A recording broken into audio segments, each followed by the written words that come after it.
192, ils seront 192 pays à se retrouver à Copenhague dans une semaine pour tenter de sauver une planète en très mauvais état. Benoît Potier est le patron du groupe Air Liquide, le leader mondial des gaz industriels et parmi ceux qui ont un regard les plus acérés sur le sujet. Alors, où est l'urgent, où est l'important? C'est ce qu'on va tenter de comprendre avec notre invité dans Leader sur Public Sénat.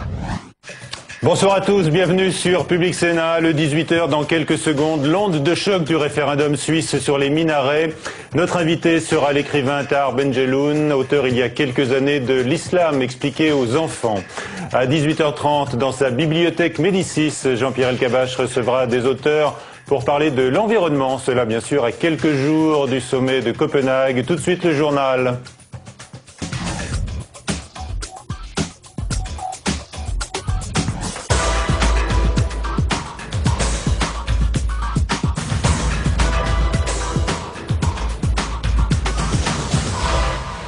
Le 18h, toute l'actualité politique de ce lundi 30 novembre, voici les titres. Quasi-unanimité des responsables politiques français pour s'indigner du vote suisse anti-minaret, mais des voix à l'UMP estiment que leur construction n'est pas nécessaire pour la pratique de l'islam. Marine Le Pen réclame un référendum sur le communautarisme en France. Première polémique de la campagne des régionales, le PS accuse l'UMP de mauvaise foi sur le thème de la fiscalité. Invité du 18h, Gaël Sliman de l'Institut de sondage BVA sur le risque pris par le chef de l'État qui a donc choisi de nationaliser le scrutin. Une urgence depuis 25 ans. Ouverture ce lundi de la campagne d'hiver des Restos du Cœur. La crise pourrait amener cette année 1 million de personnes dans les centres de distribution de nourriture. La préoccupation domine après l'adoption par près de 60% des électeurs suisses de la proposition de la droite populiste. Les autorités de ce pays s'inquiètent des réactions économiques mais également diplomatiques des pays musulmans alors que l'imam de la mosquée de Genève a aujourd'hui lancé un appel au calme. En France, la crainte d'une stigmatisation de l'islam et des islamistes est partagée par tous les partis, sauf le Front National qui rebondit avec force. Marine Le Pen rejette ainsi les signes ostensibles que sont pour elle les minarets et imagine un vote plus large que celui de la Suisse. Une dizaine de minarets sont dressés en France, rarement de grande hauteur. Yvan Couronne s'est rendu à Créteil où l'ensemble de la nouvelle mosquée a fini par trouver sa place dans le paysage. Voici le minaret de la mosquée de Créteil. Seule différence par rapport à l'architecture traditionnelle, il n'est pas rond. Du haut de ses 25 mètres, il surplombe la mosquée depuis son inauguration en décembre 2008. Totalement silencieux, aucun appel à la prière n'y retransmis, son apport est purement architectural. Une mosquée qui a coûté plus de 5 millions d'euros, ça gênerait qui pour qu'il y ait un symbole? Et c'est une question que j'évite au maximum, mais est-ce que vous voyez, je vais le dire quand même, est-ce que vous voyez une église sans clocher? Pour les jeunes fidèles ce matin, à la sortie de la prière, la polémique importée de Suisse se résume à de l'intolérance. On veut freiner la croissance de l'islam à travers l'Europe, tout simplement. C'est juste une loi islamophobe, quoi. Il y a rien de danger dans une. Ça représente aucun danger en fait un minaret. C'est vraiment symbolique. Le plan du lieu de culte a en fait été patiemment négocié avec la mairie. Contrairement à d'autres endroits, la mosquée de Créteil se situe en plein centre, à 2 pas de la préfecture et de l'université.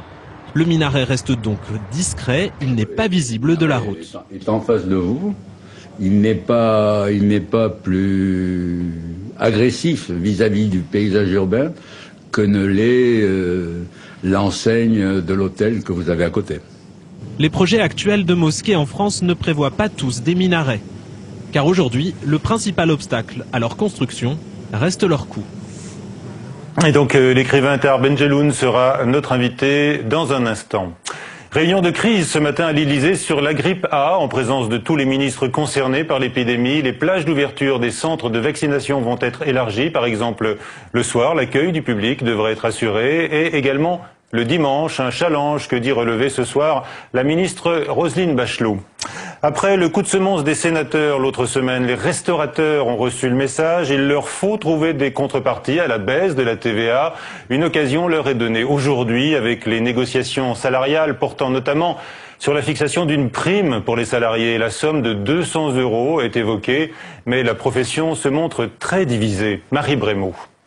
Les organisations patronales, apparues encore divisées, ont toujours en tête le signal d'alarme envoyé par la Commission des finances du Sénat la semaine dernière sur le possible retour d'une TVA à 19,6. Les sénateurs nous ont rappelé qu'une prime, que la TVA, elle pouvait aussi être rehaussée. Nous devons être, nous, très vigilants et très prudents.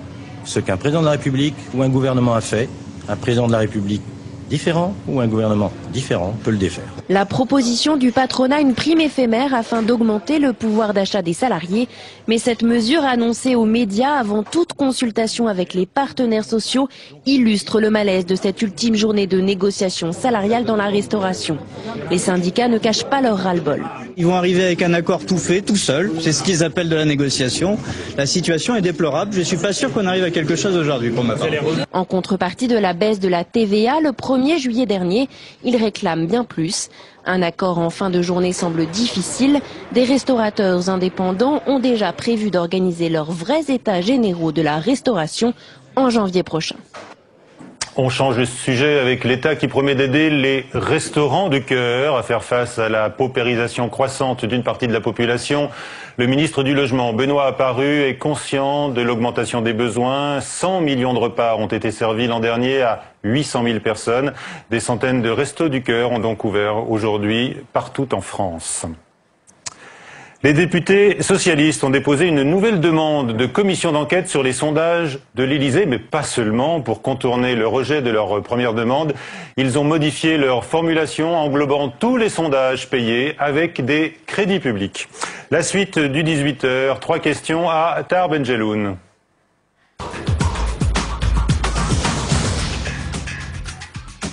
Bonsoir Tahar Benjeloun. Bonsoir. On est heureux de vous accueillir sur le plateau du 18h de Public Sénat. On connaît votre œuvre romanesque. Votre dernier livre s'intitule Au pays.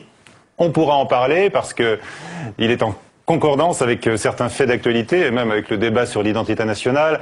Vous avez également écrit des ouvrages sur le racisme, sur l'islam. L'islam expliqué aux enfants il y a quelques années. Quel est votre état d'esprit au lendemain de ce vote massif suisse contre les minarets ?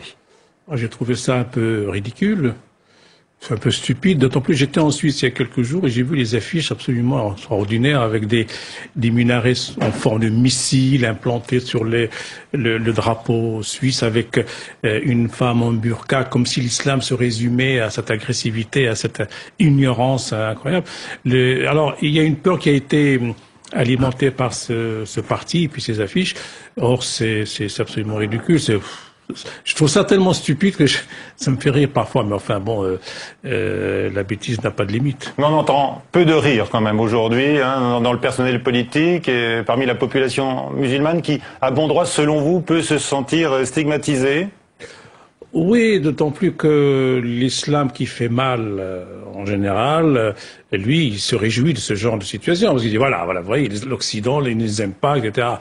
Alors qu'au contraire, il fallait être beaucoup plus malin, beaucoup plus intelligent et d'accueillir les musulmans paisibles, qui ne font pas de terrorisme, qui ne sont pas des partants en guerre, ni rien du tout. Or, cet islam-là, il est un peu oublié, on n'y pense pas, on ne le regarde pas, on ne lit pas les textes, on ne lit pas les livres et qui parle de cet islam-là. On ne voit que l'islam du malheur qui n'est pas réellement d'islam. Comme la burqa n'a jamais été dans les textes coraniques nulle part. Est-ce que vous craignez une récupération donc de ce vote suisse par les franges extrémistes? Mais déjà, le Front National se réjouit, il veut lui aussi sortir cette histoire, faire quelque chose avec.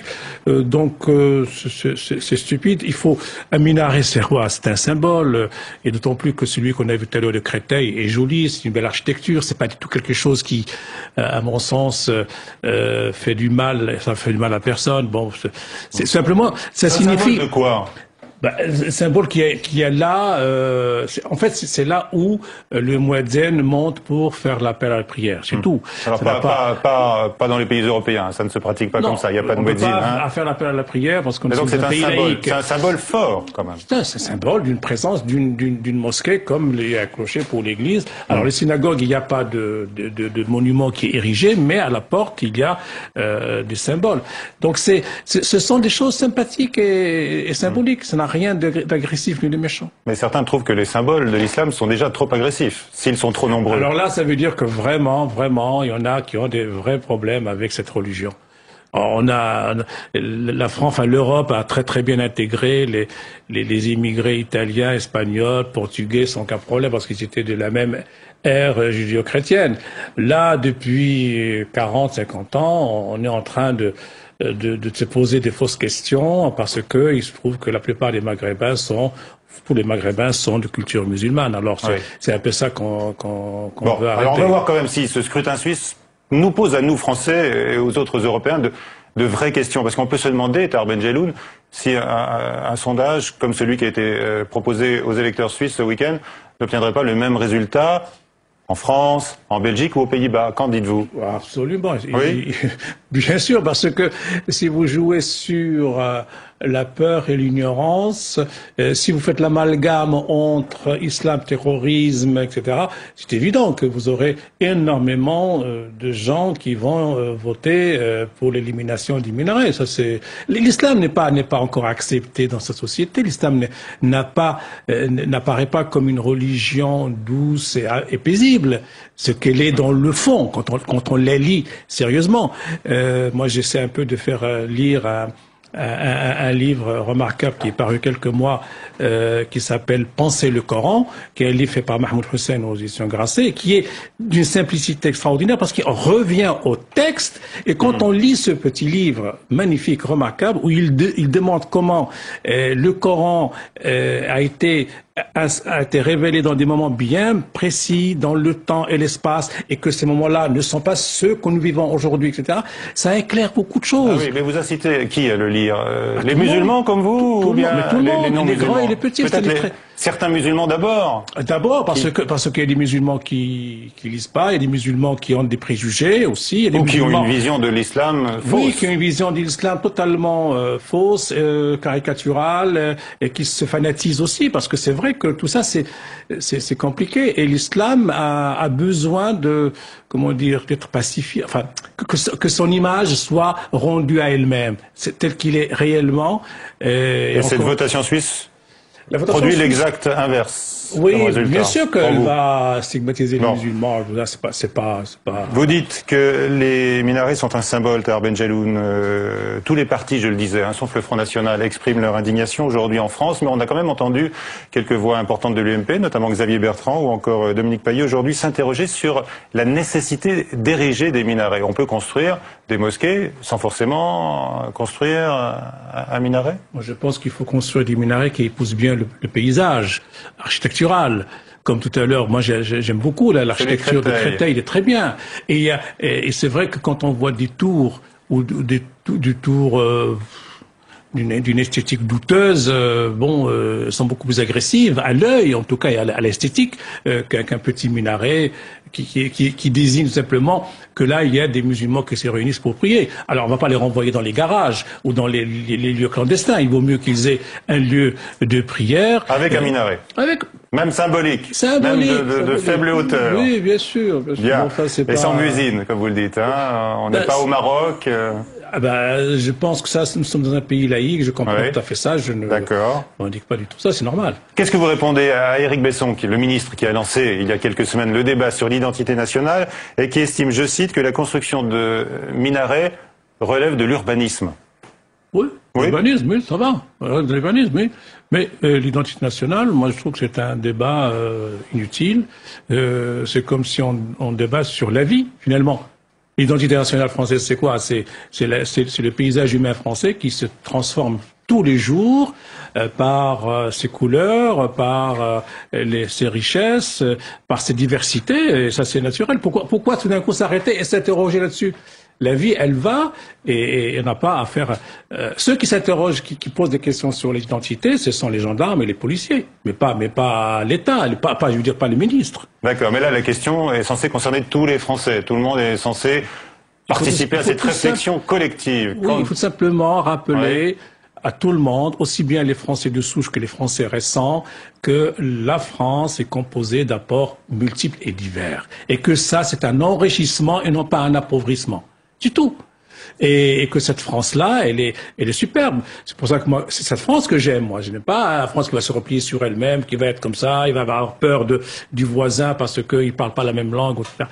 Non, la France a toujours été un pays d'accueil, d'asile, depuis toujours. Il faut qu'on respecte ces valeurs-là. Un pays dont les valeurs sont républicaines et laïques. Est-ce que certains préceptes de l'islam ne vont pas à l'encontre de certaines de ces valeurs quand on voit la poussée du communautarisme, qui est une réalité? L'islam a un problème avec la condition de la femme. Nous l'avons tous dit et redit. Je pense que il n'est pas interdit dans l'islam de interpréter de manière progressiste certains textes. On peut tout à fait adapter l'islam aux sociétés où les musulmans vivent. Il est hors de question de revenir au 7e siècle et de vivre comme au temps du prophète dans un pays européen qui n'est pas de naissance musulman, mais il faut que les musulmans s'adaptent à ces pays-là, c'est normal. Mais pour cela, il faudra les aider à le faire. Et qui Parce qu'on a l'impression que l'islam manque de grandes voix, hein? Ah, moi, je suis un bon laïc, hein. Il ne faut pas compter sur moi, mais je dis simplement, je suis pour la laïcité. Religieuse, justement. Ça va venir, peut-être, ça va venir. Je pense que Rachid Benzine, qui est à Lyon, fait un travail remarquable parce que c'est un militant de la paix, un militant de la tolérance. Il le fait avec le père Christian Delorme, qui est aussi un militant de la paix. Donc ce sont des gens comme ça que je verrai intervenir, parce qu'ils sont des croyants, mais des croyants paisibles et dans le vrai, pas du tout dans une espèce d'excitation tordue. Ce sont eux qu'il faut suivre pour éviter que votre religion crispe les populations européennes? Je comprends que je comprends parfois, moi-même ça me crispe, il y a des choses qui sont parfois très... Qu'est-ce qui vous crispe le plus? La manière dont on interprète les choses, la manière dont on lit le Coran d'une manière littérale, c'est-à-dire sans distance, sans interprétation. Voilée ou portant la burqa, ça vous crispe ou ça vous indigne? Alors la burqa n'a rien à voir avec l'islam. C'est une coutume qui vient de Pakistan et d'Afghanistan, qui était là bien avant l'arrivée de l'islam. L'islam a imposé le voile uniquement pour distinguer l'histoire, c'est intéressant, et c'est raconté dans le livre Penser le Coran. L'islam est arrivé pour, justement, lorsque les femmes sortaient à Médine le soir, les femmes, les mères de famille, elles étaient confondues avec les prostituées, on était embêtées par les hommes. Alors, elles sont plaintes au prophète qui s'est adressé à Dieu, et Dieu a dit, il faut que les femmes de bonne famille se voilent pour qu'on les embête pas. C'est tout.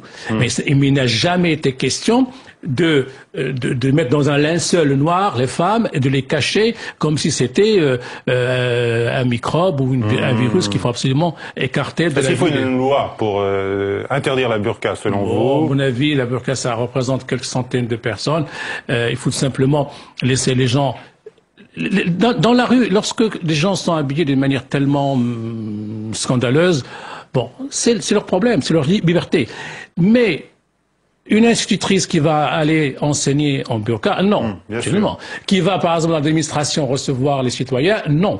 Mais dans la vie privée, elle fait ce qu'elle veut. Alors, on n'entend que des appels à la tolérance, à la compréhension depuis hier, hein, Tahar Benjelloun, depuis l'annonce de ce score surprise en Suisse. Est-ce qu'il faudrait que certains pays arabes, ceux qui interdisent par exemple la construction d'églises ou qui empêchent la pratique du culte catholique, ils ont tort, parce que chez nous au Maroc, devraient un petit peu pratiquer la réciprocité? Mais bien sûr, bien sûr. On pense à l'Arabie Saoudite. Mais bien sûr, mais enfin, moi, j'irais plus sévère avec les pays arabes qu'avec l'Occident. Mais parce que, au Maroc, nous, on peut pas dire ça parce qu'il y a beaucoup d'églises, il y a beaucoup de synagogues, on n'a pas de problème avec les autres religions. Et l'islam n'a pas de problème avec les autres religions parce que l'islam incite le croyant à respecter et à célébrer les autres religions et les autres prophètes. Oui. Voilà, c'est pas vrai dans tous les pays, hein. Oui, mais parce qu'ils sont ignorants, qu'est-ce que vous voulez qu'on fasse? La bêtise et l'ignorance, c'est beaucoup, hein. Il faut se lever tôt, hein. Oui, c'est vrai. Dernière question. Tahar Benjelloun, je le disais, votre dernier ouvrage, c'est au pays. Vous racontez l'histoire d'un ouvrier marocain qui rentre au pays, qui construit sa maison pour ses enfants qui sont nés en France. Il fait une grave erreur parce que il n'a pas vu que ses enfants c'était devenu d'autres personnes qui vont pas le suivre, et il va mourir de tristesse parce que ses enfants ne vont pas comprendre son destin. Est-ce que c'est vraiment la réalité d'aujourd'hui en France, Tahar Benjelloun? On a vu l'autre jour, lors de la qualification de l'Égypte pour la Coupe de l'Algérie sur l'Algérie. Attention, de la qualification de l'Algérie sur l'Égypte pour le mondial de football. On a vu des jeunes immigrés de la 2e ou 3e génération participer à la liesse algérienne dans les rues françaises.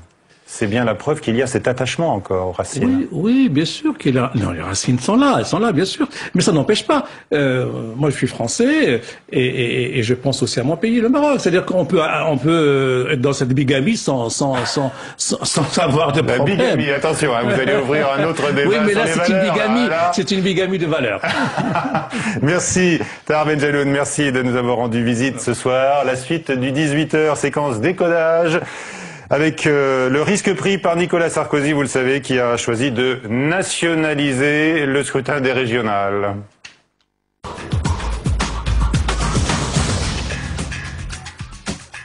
Le chef de l'État a donc arrêté la stratégie de l'UMP pour les régionales. Il assume le rôle de chef de campagne, donc un risque politique. Nous en parlons dans un instant avec Gaël Slimane de BVA Opinion. Parmi les angles d'attaque définis par le chef de l'État, il y a la fiscalité, d'où ce premier angle d'attaque aujourd'hui et la riposte du Parti socialiste, Sandra Cerqueira.